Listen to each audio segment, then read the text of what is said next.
Ela tinha uma vida que muitos sonham em ter. Um casamento feliz, filhos saudáveis, uma casa cheia de risos e uma carreira de sucesso. Para todos que olhavam de fora, a vida de Ana era a definição de perfeição. Mas, como uma tempestade que se forma no horizonte sem aviso, nuvens escuras começaram a se acumular sobre o seu céu azul. A primeira grande onda veio com a crise econômica. A empresa onde ela e o marido trabalhavam faliu, levando consigo não só os seus empregos, mas também todas as suas economias, que estavam investidas ali. De repente, a segurança financeira que eles tanto valorizavam desapareceu. As contas começaram a acumular-se, a pressão aumentou e o riso na casa deles foi substituído por suspiros de preocupação. Eles venderam o carro, depois as joias, e por fim a casa dos seus sonhos, mudando-se para um pequeno apartamento alugado. Ana olhava para os rostos dos seus filhos e sentia um nó na garganta, mas todas as noites ela sussurrava uma oração pedindo força, não para ter as coisas de volta, mas para continuar a ser uma boa mãe e esposa. A segunda onda foi ainda mais devastadora. O seu marido, que sempre fora a sua rocha, o seu porto seguro, começou a afastar-se. O estresse e a vergonha de não conseguir sustentar a família, como antes consumiram-no. Ele tornou-se irritadiço, distante, e as conversas que antes eram cheias de amor e parceria, tornaram-se raras e tensas. Um dia, ele simplesmente fez as malas e foi embora, deixando um bilhete a dizer que não aguentava mais, que ela e os filhos ficariam melhor sem ele. A dor da perda do seu emprego não era nada comparada à dor de perder o homem com quem ela planejava envelhecer. O seu coração partiu-se em 1000 pedaços. Ela chorou por dias, mas em meio às lágrimas, a sua fé permaneceu como uma pequena chama a cintilar na escuridão. Ela orava, não para que ele voltasse, mas para que ele encontrasse paz onde quer que estivesse, e para que ela tivesse a força para criar os seus filhos sozinha. Parecia que o fundo do poço já tinha sido alcançado, mas o destino ainda lhe reservava mais um golpe cruel. O seu filho mais novo, um menino de apenas 6 anos, sempre cheio de energia e alegria, começou a ficar pálido e cansado. Após várias idas ao médico, veio o diagnóstico que nenhuma mãe quer ouvir: leucemia. O mundo de Ana desabou de vez. Como poderia isto estar a acontecer? Ela questionou Deus, gritou para o céu em desespero: por quê? O que mais queres de mim? A sua fé foi abalada até aos alicerces. Ver o seu pequeno a passar por tratamentos dolorosos, a perder o cabelo, mas a tentar sorrir mesmo assim, era uma tortura diária. As noites no hospital eram longas e silenciosas, interrompidas apenas pelo som das máquinas.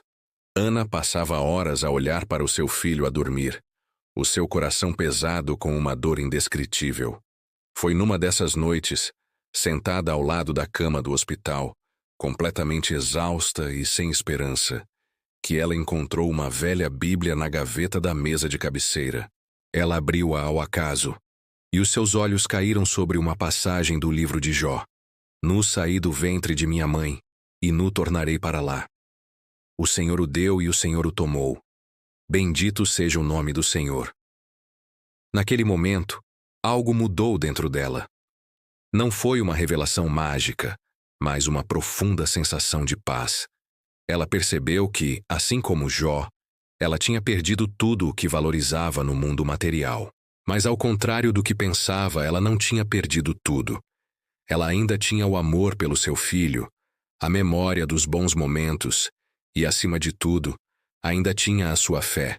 Estava fraca, ferida, quase apagada, mas ainda estava lá. A partir daquele dia, a sua perspectiva mudou. Ela parou de perguntar por que a mim e começou a perguntar: o que posso fazer agora? A sua fé transformou-se. Já não era uma fé que pedia para que os problemas desaparecessem, mas uma fé que lhe dava força para os enfrentar. Ela começou a ver pequenos milagres no dia a dia. O sorriso de um enfermeiro, a gentileza de um estranho que lhe ofereceu um café, a força incrível do seu próprio filho, que enfrentava a doença com uma coragem que a inspirava. A sua fé tornou-se o seu escudo. Ela rezava não para curar o seu filho instantaneamente, mas para ter sabedoria para confortá-lo, para ter paciência durante os tratamentos e para encontrar alegria nos pequenos momentos que passavam juntos. Ana começou a partilhar a sua história com outras mães no hospital. Ela ouvia as suas dores e partilhava a sua força recém-descoberta. Ela percebeu que, ao ajudar os outros, a sua própria dor diminuía. Ela organizou um grupo de apoio, um pequeno círculo de mulheres que, tal como ela, enfrentavam batalhas inimagináveis. Juntas, elas choravam, riam e, acima de tudo, apoiavam-se umas às outras. A sua pequena chama de fé começou a acender outras chamas ao seu redor.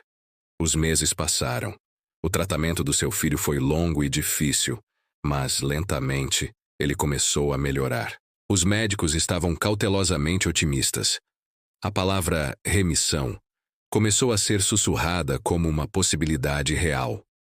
Ana nunca atribuiu a melhora a um único milagre, mas sim a uma combinação de medicina, amor e uma força maior que a sustentou durante todo o percurso. Ela aprendeu que a fé não é a ausência de problemas, mas a força para caminhar através deles.